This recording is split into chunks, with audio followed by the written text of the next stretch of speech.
నీవు మము కాచి కాపాడావు, వ్యధలన్నీ తీసావు. గతకాలమంత నీవు మము కాచి కాపాడావు, వ్యధలన్నీ తీసావు.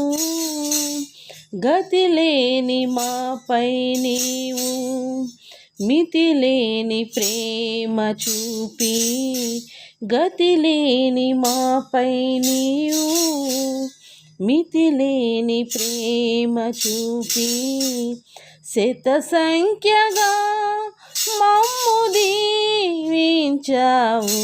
స్తుతించి పాడెదం స్తుతుల స్తోత్రార్హుడా, ఉత్సాహించి పాడెదం ఉదయ సాయంత్రము.